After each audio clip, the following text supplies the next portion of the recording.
the big takeaway, especially looking at this past week, is that leadership may be broadening out here. Technology has been so concentrated. You've had other areas do well, but technology has really moved the markets higher. Now we're seeing energy, commodities, precious metals more reassert themselves as potential market leaders. So whether this is a short-term move or the beginning of a larger rotation is something that we'll be watching very closely.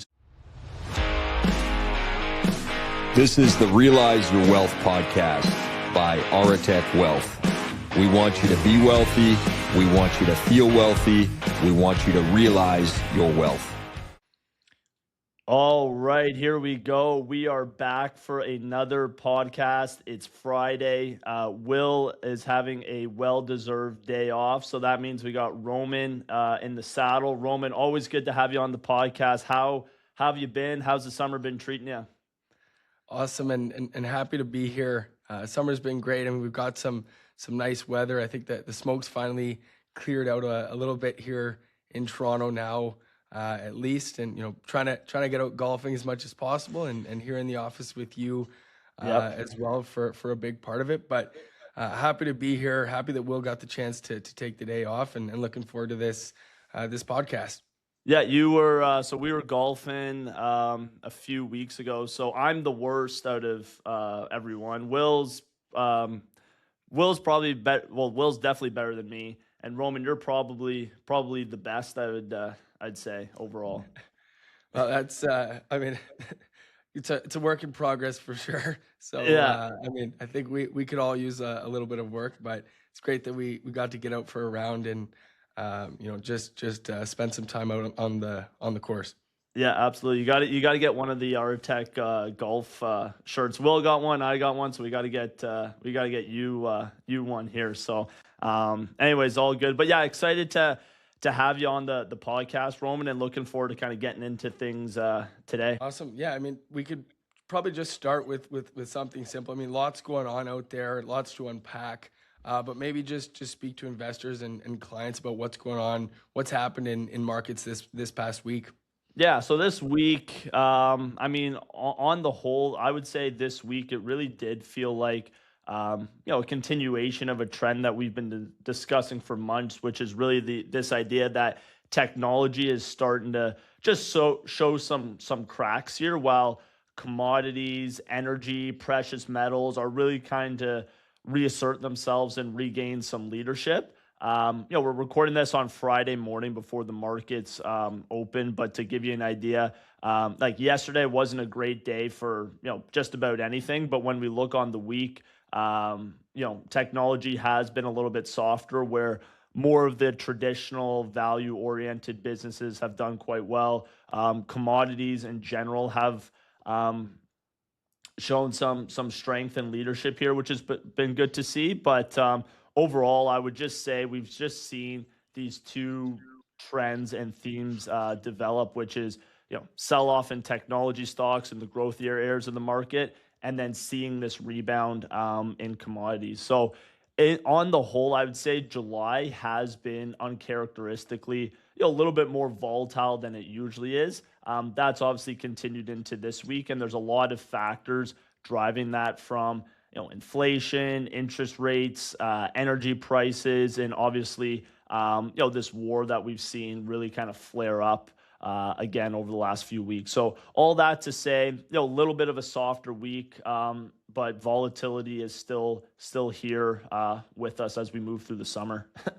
Yeah, and I mean, you touch on the technology sell-off, and the Nasdaq had a big sell-off yesterday.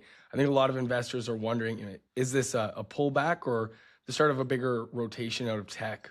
Yeah, so we did see a pullback out of the growthier areas of the market yesterday. I mean, yesterday was not a great day. On the whole, this week it's been okay, but there definitely has been some more selling pressure over the weeks in technology. It's hit a little bit of turbulence, and we've been talking about that for months here on the podcast, which is why we're continually rotating away from it, looking at more of the value traditional businesses, and are looking kind of more longer term at the commodity space. But Part of what you saw this week, so obviously the war kind of flaring up, energy prices going up, fears of inflation and interest rates going higher put some pressure. But we also did have some big players report earnings. More are going to be reporting earnings.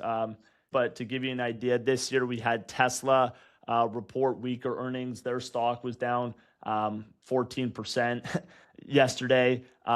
Google, as an example, which has been a good name this year, they actually had really, really strong earnings. The market, was a little bit worried about just how much they're spending on AI and how long that can continue to go on for. So, Google was a little bit softer after its earnings, even though that they reported some really good earnings. SpaceX, which we've talked about on the podcast, from its IPO price at $160, that's down about 30% or so. So, point is that technology has faced some headwinds.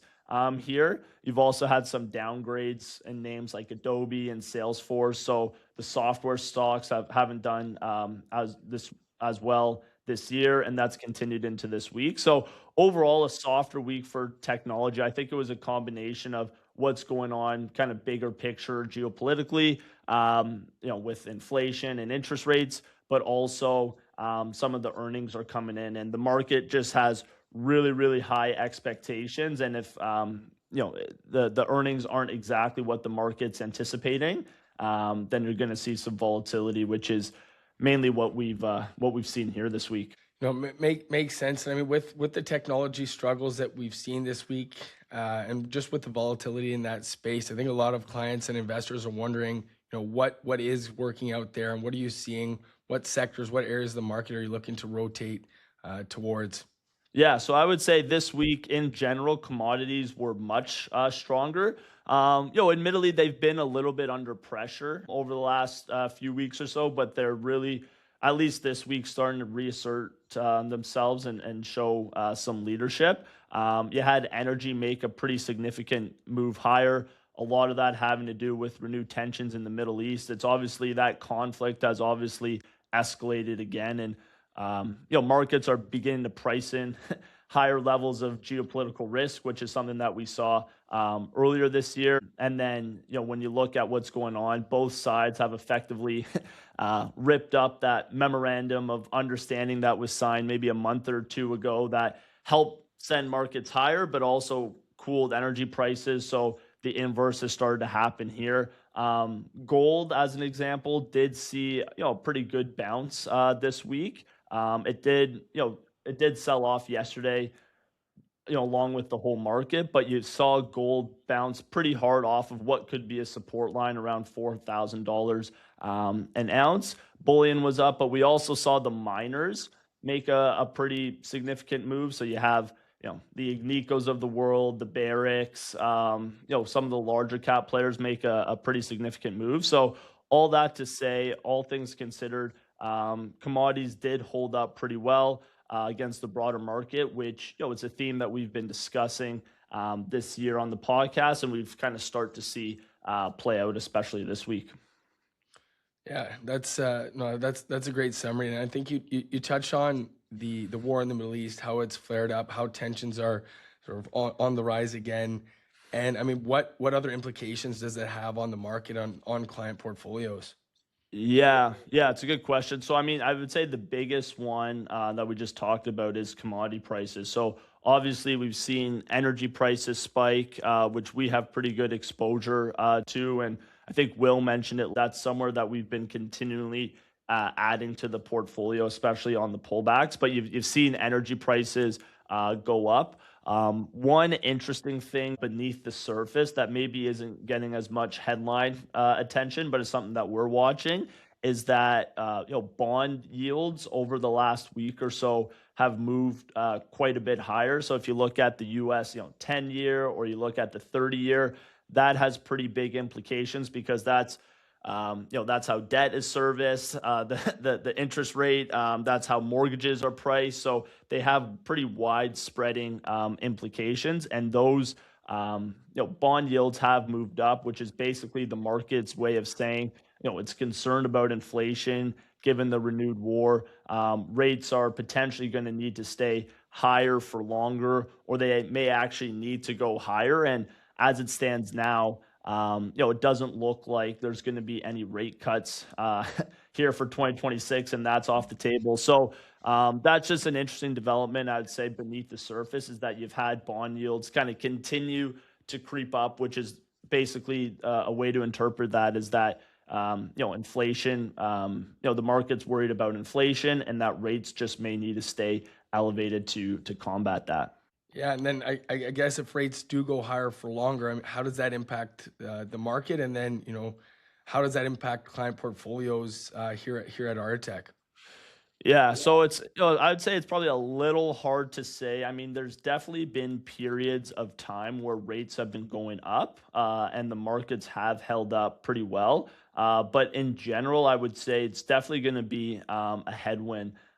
Most areas, most sectors of the market, they do thrive and they do prefer lower rates overall. So a situation where rates are going to be higher, that is going to put pressure on the market. In particular, the growth areas where valuations have been a little bit stretched. And that's part of the reason why also this week you were seeing tech sell off, is because escalating tensions in the Middle East, that leads to higher energy prices, potentially higher inflation, and the idea that rates may need to stay higher for longer.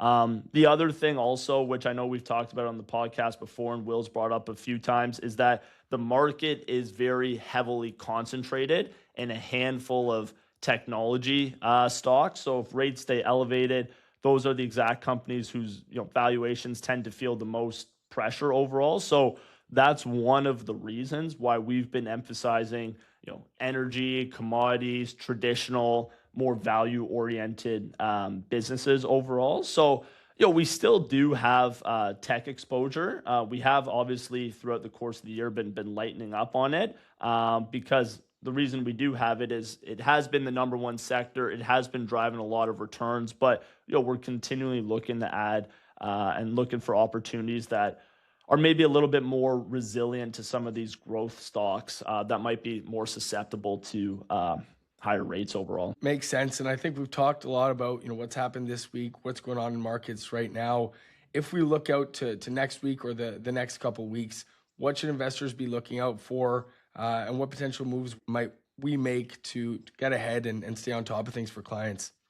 Yeah, so heading into next week, it's going to be interesting. I would say next week is actually a really big week, which is sometimes uncommon for the summer days, but you have a lot going on. So we have earnings from more big tech players. So I believe next week it's Microsoft, Apple, Amazon, Qualcomm, I think. So a lot of these tech heavyweights, and it seems like the market is expecting perfection from these earnings, but also their earning calls. So, and it almost seems like they're potentially now starting to punish companies that are pushing AI too much or spending too much on AI. So it will be interesting to see how these companies balance that overall and how the market responds to that. We just talked about how these tech names make up such a large portion of the market that could dictate overall sentiment. Another big one I would say is the Fed is making another interest rate decision on Wednesday.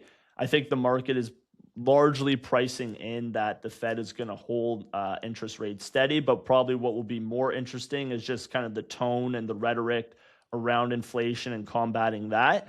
And then what I think might actually be the biggest story next week is that we have another inflation data point coming out. So the reason I find that so interesting is because previous months' numbers came out and they were actually a little bit lighter than expected because energy prices had come down quite a bit. But now we've seen that energy prices have continued to spike here amidst renewed tensions in the Middle East. So it'll be interesting to see how that ripples through, to the inflation numbers. So all that to say, there's a lot, that's going to be happening next week that can dictate sentiment overall that we'll be watching closely.